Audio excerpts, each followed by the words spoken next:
اور اگر یہ چاہتے ہیں کہ آپ کو دھوکہ دے تو اللہ آپ کے لیے کافی ہے، وہ وہی ہے جس نے آپ کو اپنی امداد سے اور مومنین سے قوت بخشی اور ان کے دلوں میں محبت اور الفت پیدا کی، اور اس طرح ان کو متفق اور متحد کر دیا۔ اگر تم دنیا بھر کی تمام دولت خرچ کر دیتے تو بھی تم ان کے دلوں میں الفت پیدا نہ کر سکتے،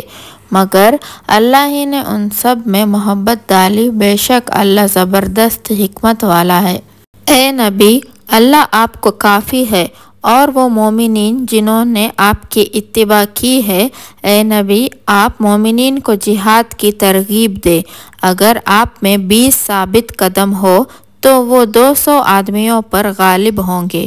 اور اگر 100 ہو تو 1000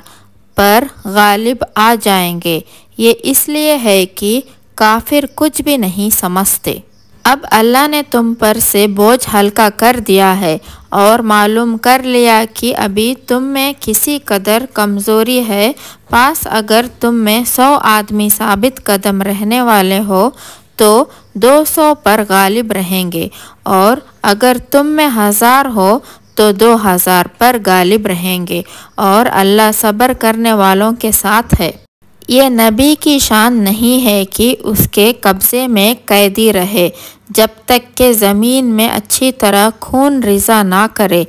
تم تو دنیا کے مال کے طالب ہو اور اللہ آخرت چاہتا ہے، اور اللہ بڑی حکمتوں والا ہے۔ اگر اللہ کا حکم پہلے سے نہ ہو چکا ہوتا تو جو کچھ تم نے لیا ہے اس کے بدلے بڑا عذاب ہوتا۔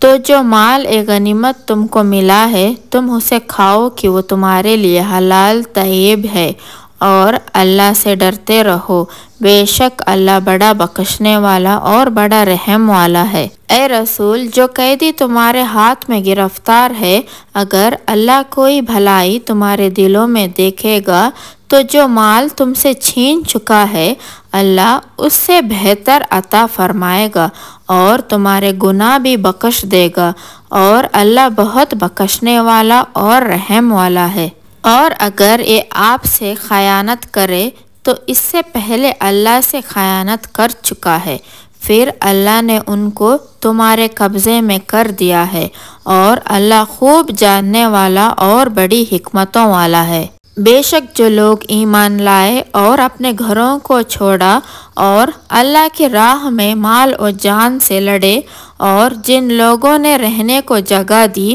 اور مدد کی، یہ لوگ آپس میں ایک دوسرے کے دوست ہیں۔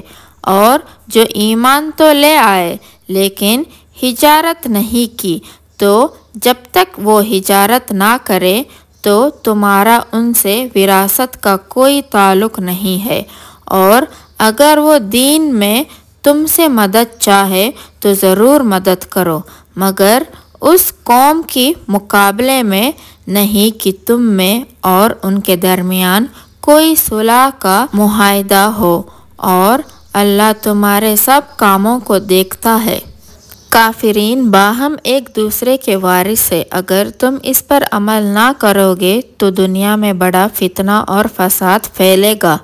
اور جو لوگ مسلمان ہوئے اور انہوں نے ہجرت کی اور اللہ کی راہ میں جہاد کرتے رہے، اور جنہوں نے مہاجرین کو جگہ دی اور مدد بھی کی، یہ لوگ ایمان کا پورا حق ادا کرنے والے ہیں، ان کے لیے بڑی مغفرت ہے اور بڑی عزت کی روزی ہے۔ اور جو لوگ بعد کے زمانے میں ایمان لائے اور ہجرت کی اور تمہارے ساتھ جہاد کیا تو پھر وہ تم میں سے ہی شمار ہوں گے، اور جو آپس میں رشتہ دار ہیں تو کتاب اللہ میں ایک دوسرے کی میراث میں زیادہ حقدار ہے۔ بلا شبہ اللہ ہر شے کا پورا علم رکھتا ہے۔